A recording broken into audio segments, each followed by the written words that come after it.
Welcome to Easy Engineering.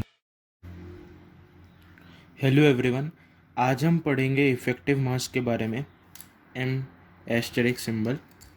तो effective mass होता क्या है, तो हम उसे देखते हैं।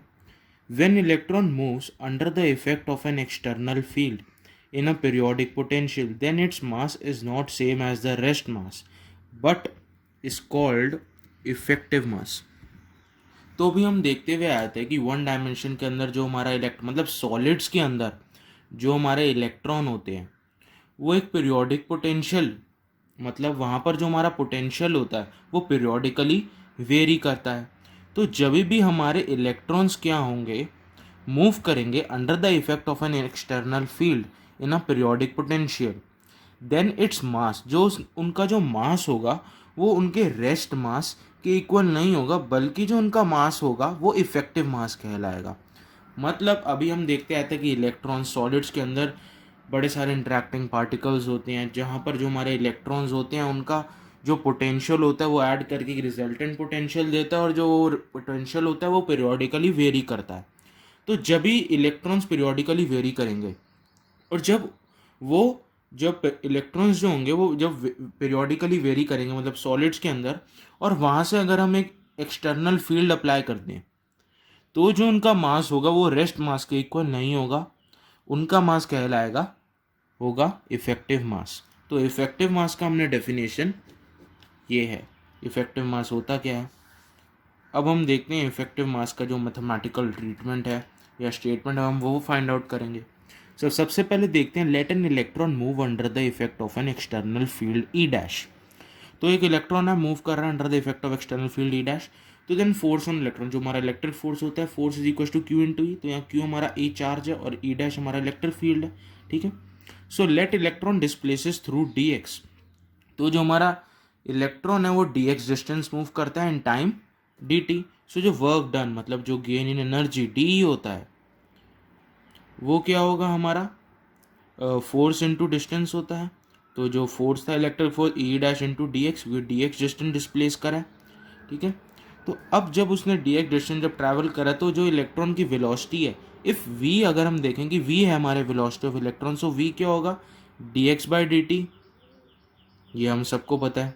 फिर अगर हम देखें जो डी ई था गेन इन एनर्जी, अगर हम यहाँ डी एक्स का value V D T put कर दे तो जो हमारा गेन एनर्जी होगा डी ई वो होगा E E dash into V D T, second equation. अब इसके बाद हम देखते हैं कि जो हमारा v होगा यहाँ से हम v फाइंड आउट कर सकते हैं। तो ये जो हमारा एक्सप्रेशन था बेसिकली ये D E equals to E dash into V D T था। अब v हम निकाल सकते हैं यहाँ से क्या होगा, सो v हमारा क्या होगा v equals to 1 divided by E dash multiplied by D by D T. तो हमारा v फाइंड आउट हो गया है। अब हम थोड़ा आगे देखते हैं। अब यहाँ पर ये जो है कि ये जो v है, यहाँ पर आप देख सकते हैं कि ये जो v है वो है वी जी। वी जी मतलब ग्रुप वेलोसिटी, और ग्रुप वेलोसिटी में पता है D omega by D K होता है, and E is equals to H cut omega. अब आप यहाँ कंफ्यूज मत होना, ये एच न्यू ही है, क्योंकि जो हमारा एच कट होता है उसे हम कहते हैं एच बाय टू पाई, और जो ओमेगा होता है उसे हम कहते हैं टू पाई न्यू। तो अगर हम इसे मल्टीप्लाई करेंगे तो एच न्यू ही आएगा।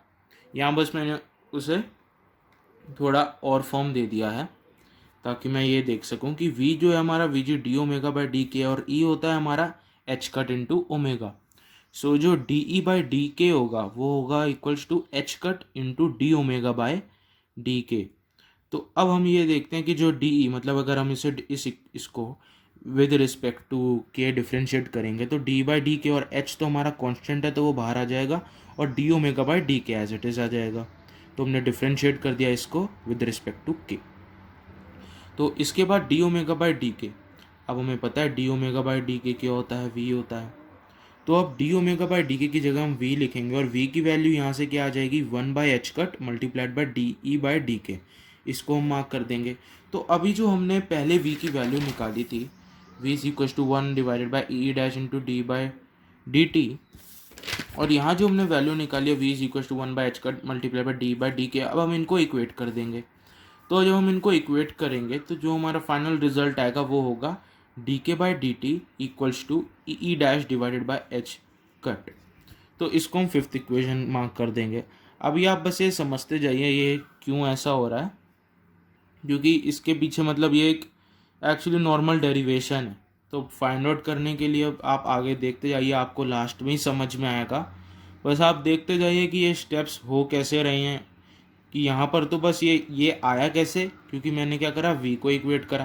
पहले तो मैंने वी का एक्सप्रेशन ऐसे निकाला, फिर मैंने वी का जो एक्सप्रेशन था वो यहाँ से ऐसे करके निकाला गेन इन एनर्जी से।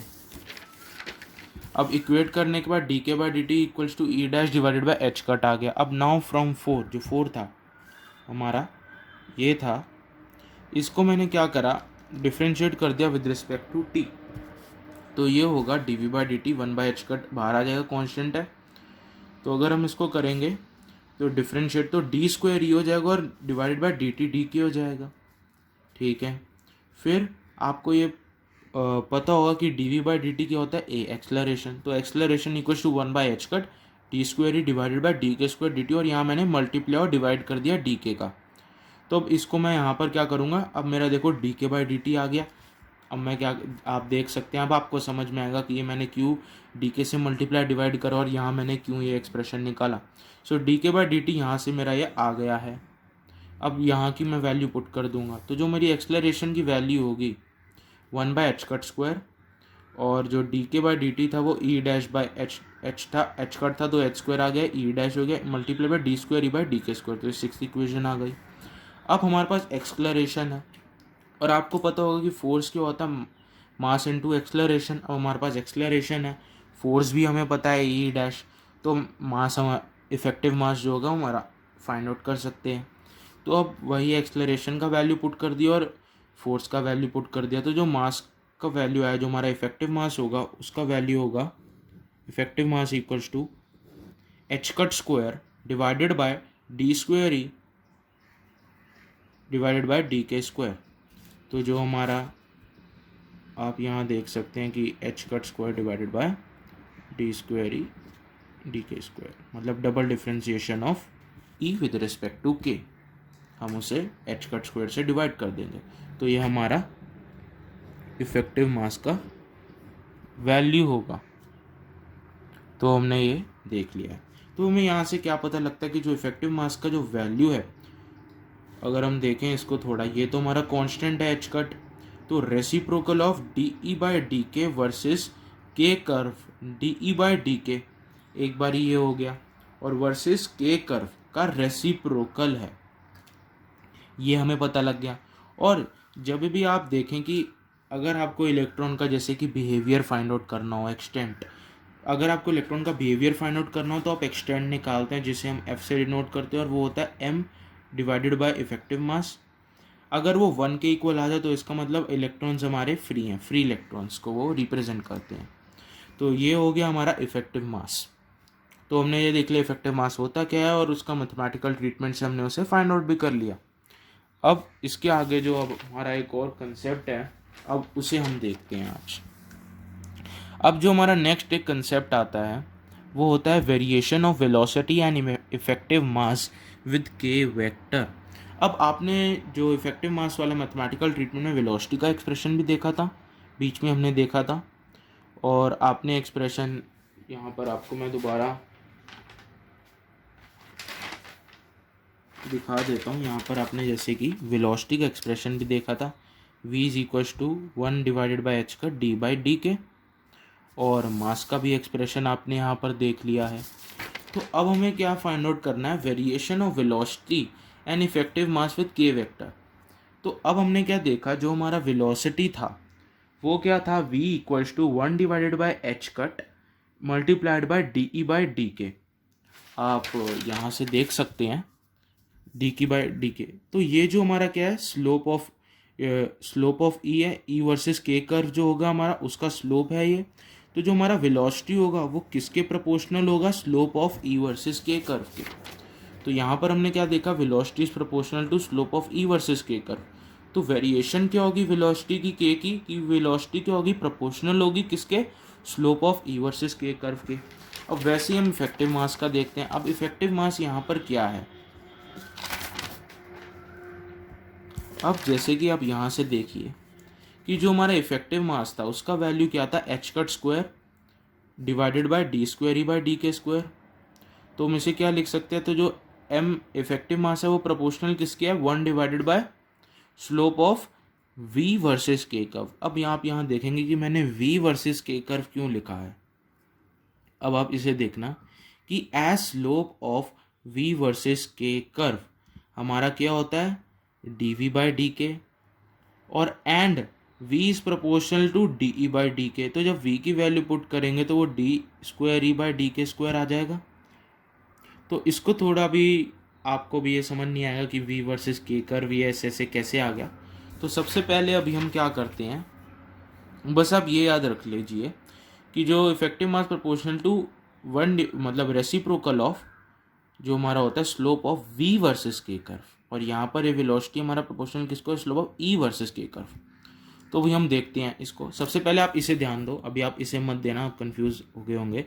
अभी आप बस इसे देखें वेलोसिटी। अब आप जैसे कि मुझे वेलोसिटी का वेरिएशन देखना है, अब मुझे ये पता है कि जो वेलोसिटी है वो किसके प्रोपोर्शनल है, slope of E versus K curve. अब हमें पता है कि ई वर्सेस के कर्व होता क्या है, ये मैंने आपको पहले वाला वीडियो में भी समझा रखा है, लिंक डिस्क्रिप्शन में होगा, आप समझ सकते हैं देख के अगर आपने वीडियो नहीं देखा तो अब ई वर्सेस के कर्व में हमने देखा था डिसकॉन्टिन्यूटी रीजन। तो अब हम डिसकॉन्टिन्यूटी रीजन को अब नहीं कंसिडर करेंगे, अब सिर्फ हम कॉन्टिन्यूस रीजन को कंसिडर करेंगे और वेरिएशन देखेंगे वेलोसिटी का। तो सबसे पहले जो हमारा ई वर्सेस के कर्व था हम उसे सिर्फ फर्स्ट ब्रिलियंट जोन के अंदर ही कंसिडर करेंगे। ब्रिलियंट जोन का कंसेप्ट भी मैंने बता रखा है, बेसिकली जो हमारा अलाउड बैंड होता है उसकी बाउंड्रीज का जो जितना एरिया इंक्लोज होता है उसे हम ब्रिलियंट जोन कहते हैं।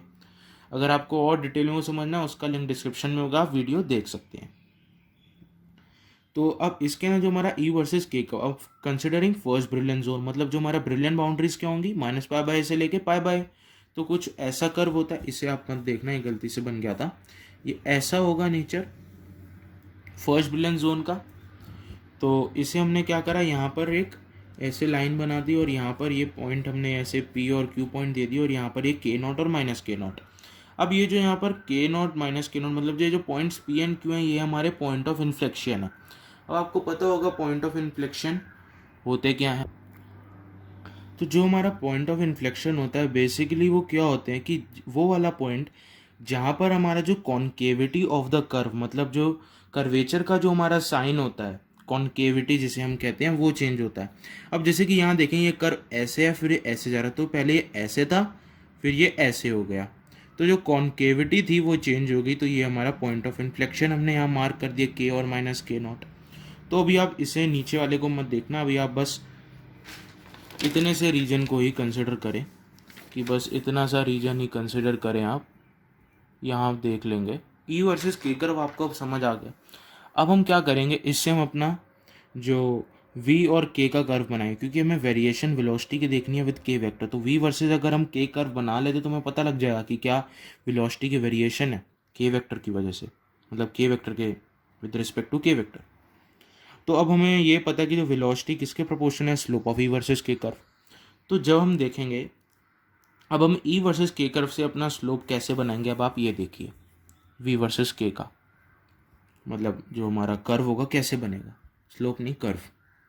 तो अब देखें यहाँ पर ई वर्सेस के जो हमारा कर्व है, यहाँ पर आप देख सकते हैं अगर आप यहाँ से देखें कि जो स्लोप है, स्लोप यहाँ पर क्या है, ज़ीरो है। डी बाई डी के यहाँ पर क्या है, ज़ीरो, ठीक है, क्योंकि ऐसे फ्लैट है थोड़ा। तो अगर यहाँ पर हमारा डी बाई डी के ज़ीरो का, तो जो वेलोसिटी भी क्या होगी, यहाँ पर हमारा ज़ीरो होगा। तो अब देखिए तो वेलोसिटी भी हमने यहाँ ज़ीरो से शुरू होगा, ठीक है। तो अब इसके बाद देखिए कि ऐसे ऐसे नीचे ये डाउन जा रहा है, मतलब जब हमारा जो ये कर्व का जो स्टीपनेस है मतलब स्लोप की वैल्यू हो रही है, कुछ वैल्यू बढ़ रही है स्लोप की, मतलब स्टीप हो रहा है, पहले ये फ्लैट था अब स्टीप हो रहा है। तो जो स्लोप हमारा इंक्रीज़ हो रहा है तो जो हमारा वेलोसिटी होगा वो भी इंक्रीज़ होगा। पर यहाँ जो हमारा स्लोप होगा ये नेगेटिव स्लोप है। अगर हम देखें तो नेगेटिव स्लोप है तो हमारा जो वेलोसिटी भी होगा उसका इंक्रीज़ हम नेगेटिव के अंदर देखेंगे, ये मतलब डाउनवर्ड होगा। अपवर्ड की जगह ये डाउनवर्ड होगा क्योंकि यहाँ पर जो हमारा स्लोप है वो नेगेटिव स्लोप है। तो और ये होता है कि वेलोसिटी प्रोपोर्शनल है, तो इसलिए यहाँ पर जो वेलोसिटी होगी वो डाउनवर्ड हम ऐसे कर्व बनाएंगे। फिर अगर आप देखें यहाँ पर वेलोसिटी है तो ये ऐसे ऐसे इंक्रीज़ हो रहा है हमारा स्टीपनेस हो रही कर्व की, वैसे वैसे ये भी इंक्रीज हो रहा है। अब आप इस पॉइंट पे देखिए, ये जो हमारा पॉइंट ऑफ इन्फ्लेक्शन है, यहाँ पर आप देखें कि वेलोसिटी की अगर हम देखें मैक्सिमम वैल्यू है, तो आप यहाँ देख सकते हैं कि स्टीपनेस भी बहुत है यहाँ पर इसके कंपैरिजन में है। तो जो स्टीपनेस मतलब स्लोप ज़्यादा है, आप स्लोप देखना, वैल्यूज़ मत देखो, आप बस इसका स्लोप देखो। यहाँ पर स्लोप मैक्सिमम है, इसलिए यहाँ वेलोसिटी की वैल्यू क्या आई हमारी, मैक्सिमम।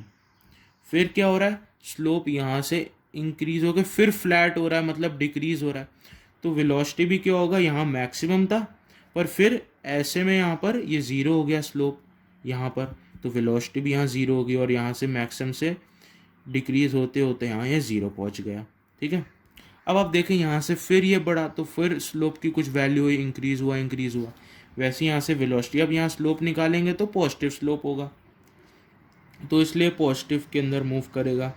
तो ये ऐसे गया यहाँ पर क्या होगा, पॉइंट ऑफ इन्फ्लेक्शन पे मैक्सिमम वैल्यू होगी। फिर इसके बाद हमारा कर्व फ्लैट होता गया, और फिर यहाँ पर हमारा फ्लैट है, स्लोप ज़ीरो है, तो यहाँ पर हमारा वेलोसिटी भी क्या हुआ, ज़ीरो हो गया। तो ऐसे हमने कर्व बनाया, वी और के का हमने वेरिएशन देखा।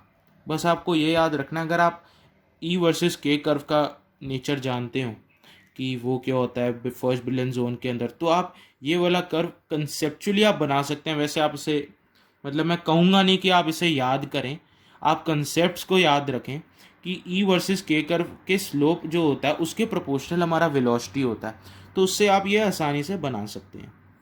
अब जो हमारा एक कर्व फॉर्म हुआ, अब इसका हम कुछ जो बिहेवियर है, जो ऑब्जर्वेशन है, उसको कुछ देखते हैं, क्या इंटरप्रेट हम कर सकते हैं।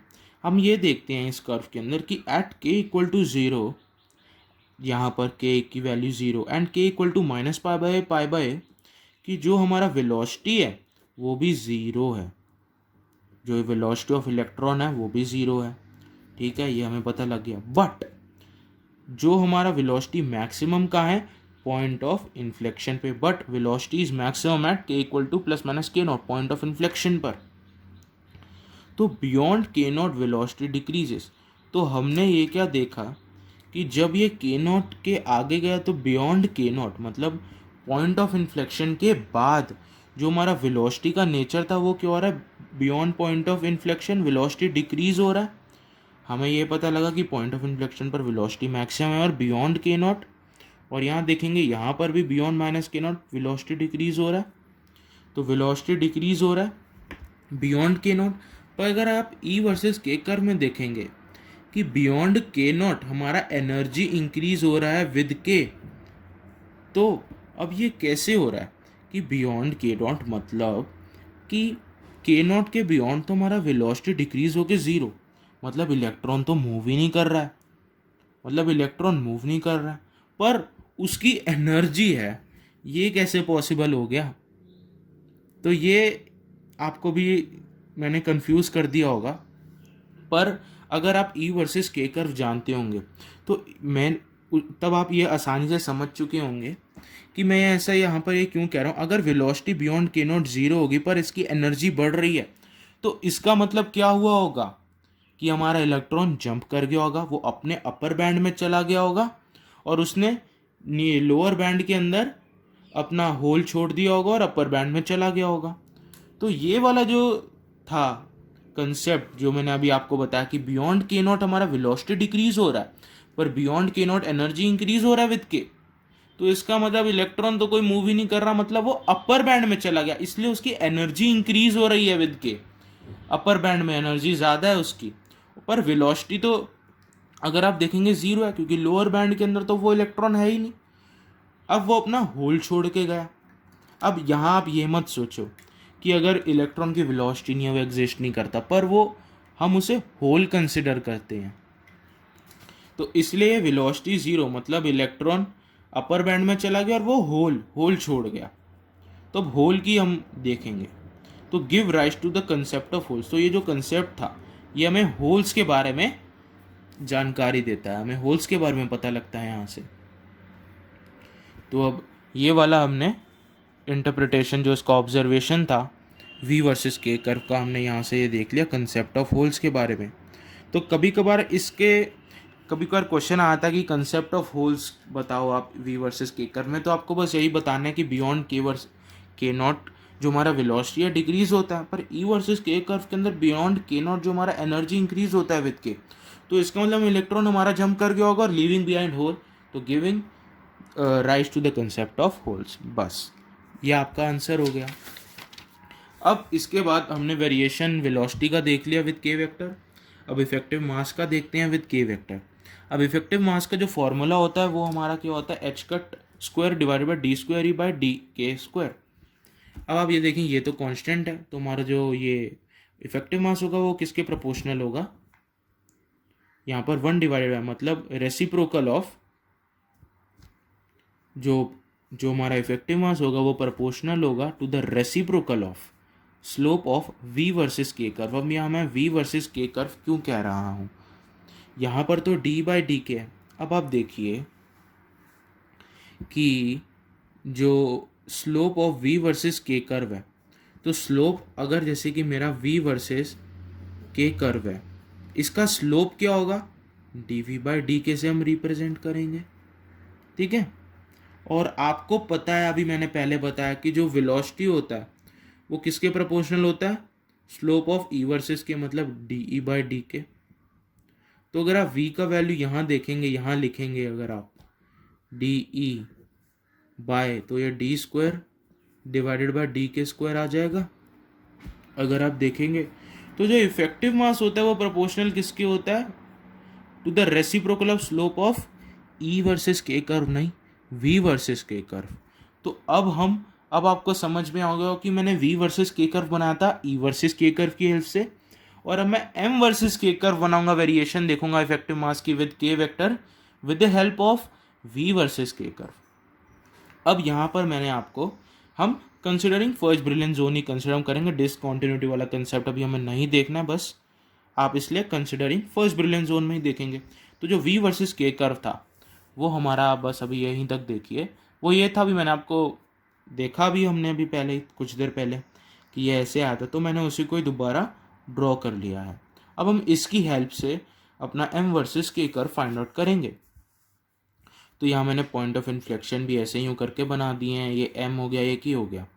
अब आप यहाँ देखिए कि जो इफेक्टिव मास है is proportional to the reciprocal of slope of v versus K curve. मतलब अगर slope of v versus K curve ज़्यादा होगा तो इफेक्टिव मास का वैल्यू कम होगा, और slope of v versus K curve अगर कम होगा तो इफेक्टिव मास का वैल्यू ज़्यादा होगा। तो अब आप यहाँ देखिए कि यहाँ पर आप देखिए कि स्लोप क्या है v वर्सेस के कर्व का।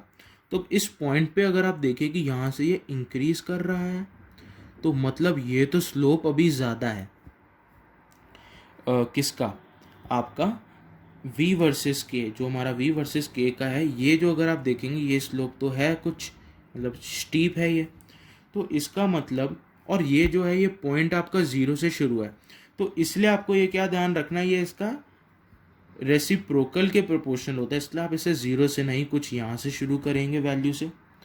फिर आप क्या देखेंगे कि जो इसका स्लोप है ये इंक्रीज है, तो जो इसका स्लोप होगा ये फ्लैट होता जाएगा। फिर जैसे ही इसका स्लोप इंक्रीज होके यहाँ पर इसकी मैक्सिमम वैल्यू आ जाएगी वेलोसिटी की, तो यहाँ पर क्या होगा, जो हमारा m होगा ये ऐसे ही डाउनवर्ड चले जाएगा। मतलब जो हमारी स्लोप है, अगर आप देखेंगे कि यहाँ से जो हमारा सॉरी स्लोप, यहाँ पर हमारा, यहाँ वेलोसिटी की वैल्यू तो मैक्सिमम है, पर जो हमारा स्लोप है वो क्या है, मिनिमम है। तो ये जैसे कि जो हमारा, हाँ इसके अंदर हम स्लोप को देखेंगे, तो ये जो स्लोप यहाँ तो हमारा इंक्रीज था, तो यहाँ तो हमारा कम स्लोप होगा, यहाँ हमारा स्लोप फ्लैट था, तो इसके यहाँ पर हमारा मोर स्टीप होगा, क्योंकि यहाँ स्लोप 0 है, तो यहाँ स्लोप हमारा मैक्सिमम होगा। यहाँ स्लोप की हमारी कुछ वैल्यू है, यहाँ हमारा स्लोप क्या होगा, हल्का सा फ्लैट होगा। यहाँ स्लोप 0, तो यहाँ स्लोप मैक्सिमम, ठीक है, ये हमने देख लिया है। अब आप ये देखेंगे यहाँ स्लोप मेरा नेगेटिव होता है, इसलिए यहाँ पर ये नेगेटिव में ही बना। अब आप ये वाला देखिए, यहाँ से ये जो स्लोप है, अब यहाँ स्लोप तो मेरा 0 था, फिर जो मेरा स्लोप है वो इंक्रीज़ हो रहा है। आप देख सकते हैं यहाँ से जो मेरा स्लोप है वो इंक्रीज़ हो रहा है, इंक्रीज़ हो रहा है, इंक्रीज़ हो रहा है, यहाँ तक इंक्रीज़ हो रहा है, ये भी इंक्रीज़ है, स्टीप है।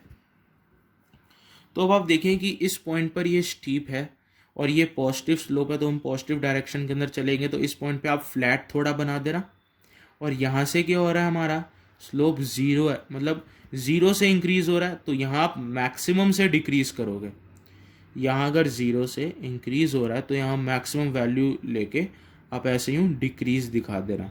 और यहाँ स्लोप मैक्सिमम है हमारा, तो यहाँ एम का वैल्यू ज़ीरो हमने शो कर रखा है।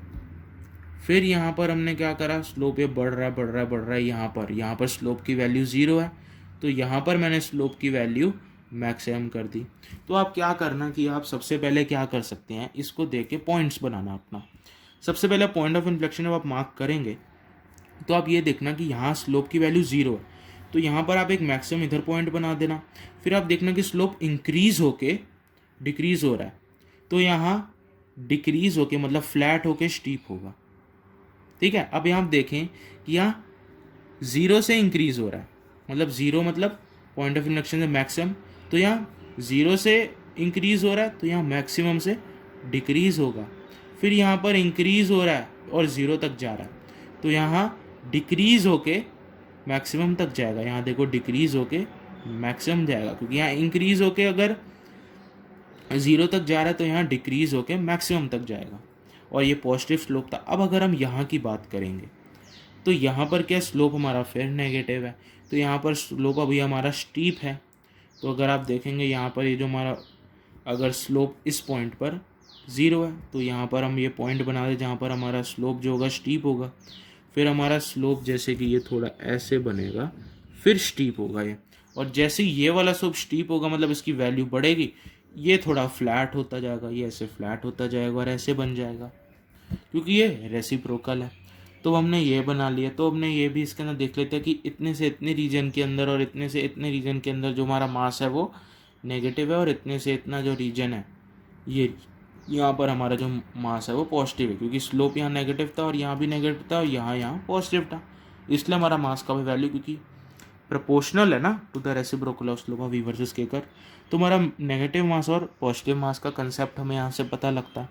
अब आप कहेंगे नेगेटिव मास पॉजिटिव मास होता क्या, अब हम इसे इसका इंटरप्रिटेशन देखते हैं जो हमने एक कर्व ड्रॉ करा कि इससे हमें क्या पता लगता है। अब अगर हम यहाँ देखेंगे कि जो रीजन है 0 to k0, अब अगर आप यहाँ पर देख सकते हैं कि जो रीजन है 0 to k0 and -k0 to 0, यहाँ पर ये क्या है हमारा पॉजिटिव मास रीजन। तो पॉजिटिव मास रीजन का मतलब हमारा क्या शो करता है, ये हमारा शो करता है lower half of energy band को। अब आप कहें कि ये पॉजिटिव मास रीजन मतलब लोअर हाफ को ये कैसे शो करता है हमारा जो तो अब आपने यहाँ पर क्या देखा कि ये जो पॉजिटिव मास रीजन, अब यहाँ पॉजिटिव और नेगेटिव मास का मतलब है कि यहाँ मास है और नेगेटिव मास का मतलब है कि एब्सेंस है। तो अब आप याद करिए जब हमने ई वर्सेस के कर्व देखा था, हमने फर्स्ट अलाउड बैंड बनाया था, सेकंड अलाउड बैंड बनाया था, और मैंने आपको ये कहा था कि जो फर्स्ट अलाउड बैंड है उसे हम वैलेंस बैंड कहते हैं और सेकंड अलाउड बैंड को हम क्या कहते हैं, कंडक्शन बैंड। तो अब ये वाला जो आपने ये जो ब्रिलियंट जोन कंसिडर फर्स्ट करा मतलब फर्स्ट अलाउड बैंड, आपने यहाँ पर फर्स्ट अलाउड बैंड को कंसिडर करा है मतलब, और यहाँ पर क्या है कि -k0 से k0 के बीच के अंदर जो हमारा m है वो पॉजिटिव है। तो इस रीजन के अंदर जो हमारा पॉजिटिव मास रीजन हम इसे कहते हैं। तो जो lower half of energy band जो हमारा वैलेंस बैंड होगा, क्योंकि फर्स्ट अलाउड के अंदर तो जो हमारा, आप ये देखिए कि जो हमारा फर्स्ट अलाउड बैंड होता है इलेक्ट्रॉन तो अभी वहीं पर ही है, क्योंकि हम यहाँ कंसिडर ही फर्स्ट को कर रहे हैं अलाउड बैंड को, तो जो हमारा इलेक्ट्रॉन होगा वो फर्स्ट में ही होगा।